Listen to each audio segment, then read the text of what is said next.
जय श्री राम दोस्तों, आप सबका पुनः हमारे चैनल एनलाइटमेंट एकोज़ में स्वागत है।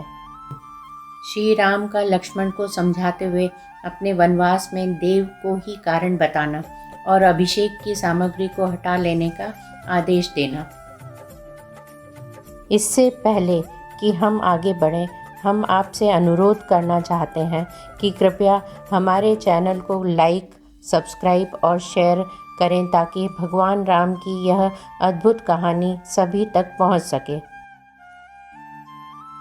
श्री राम के राज्याभिषेक में विघ्न पड़ने के कारण सुमित्रा कुमार लक्ष्मण मानसिक व्यथा से बहुत दुखी थे।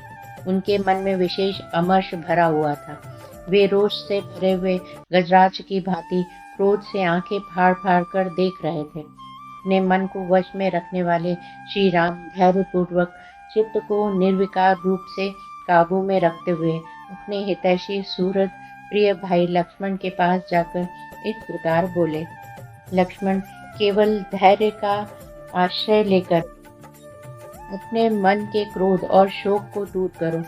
चित्त से अपमान की भावना निकाल दो और हृदय में भली भांति हर्ष भरकर मेरे अभिषेक के लिए यह सामग्री एकत्रित की गई है, इसे शीघ्र हटा दो और ऐसा कार्य करो जिससे मेरे वन गमन में बाधा उपस्थित न हो। सुमित्रा नंदन, अब तक अभिषेक के लिए सामग्री जुटाने में जो तुम्हारा उत्साह था, वह इसे रोकने और मेरे वन जाने की तैयारी करने में होना चाहिए। मेरे अभिषेक के कारण जिसके चित्त में संताप हो रहा है, उस हमारी माता कैकेयी को जिससे किसी तरह की शंका न रह जाए, वही काम करो। लक्ष्मण, उसके मन में संदेह के कारण दुख उत्पन्न हो, इस बात को मैं 2 घड़ी के लिए भी नहीं सह सकता और न इसकी उपेक्षा ही कर सकता हूँ। मैंने यहाँ कभी जानबूझकर या अनजान में माताओं का अथवा पिताजी का कोई छोटा सा भी अपराध किया हो, ऐसा याद नहीं आता। पिताजी सदा सत्यवादी और सत्य पराक्रमी रहे हैं।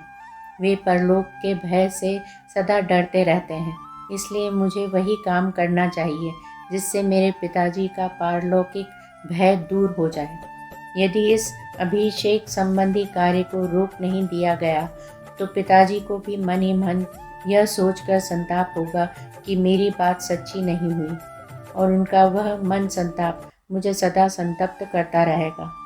लक्ष्मण, इन्हीं सब कारणों से मैं अपने अभिषेक का कार्य रोककर शीघ्र ही इस नगर से वन को चला जाना चाहता हूँ। आज मेरे चले जाने से कृतकृत्य हुई राजकुमारी कैकेयी अपने पुत्र भरत का निर्भय एवं निश्चित होकर अभिषेक करावें। मैं वल्कल और मृग चर्म धारण करके सिर पर जटाजूट बांधे जब वन को चला जाऊंगा, तभी कैकेयी के मन को सुख प्राप्त होगा।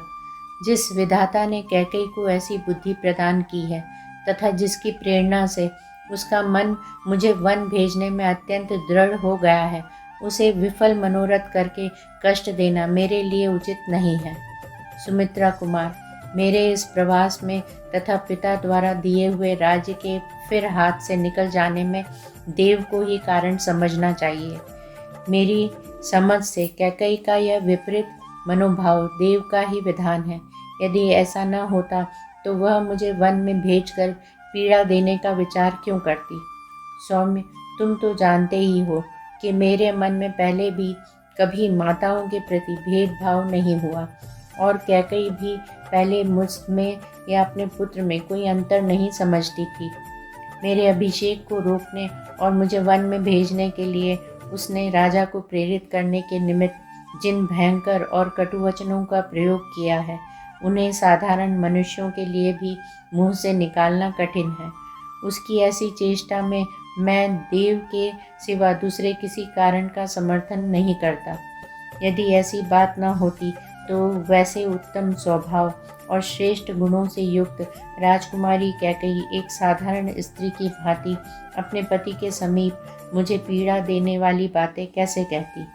मुझे कष्ट देने के लिए राम को वन में भेजना का प्रस्ताव कैसे उपस्थित करती, जिसके विषय में कभी कुछ सोचा न गया हो। वही देव का विधान है।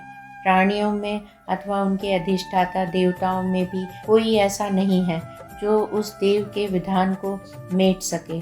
अतः निश्चय ही उसी की प्रेरणा से मुझ में और कैकई में यह भारी उलटफेर हुआ है। मेरे हाथ में आया हुआ राज्य चला गया और कैकई की बुद्धि बदल गई।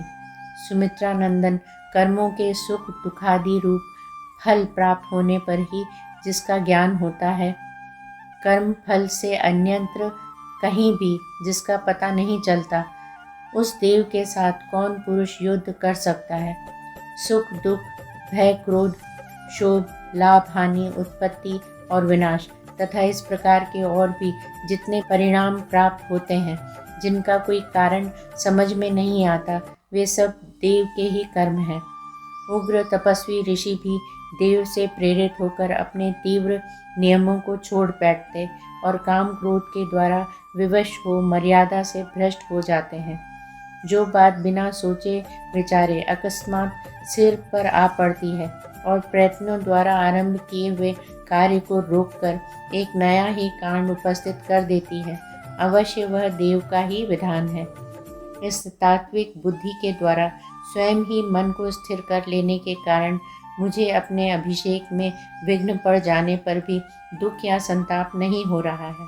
इसी प्रकार तुम भी मेरे विचार का अनुसरण करके संताप शून्य हो राज्याभिषेक के इस आयोजन को शीघ्र बंद करा दो।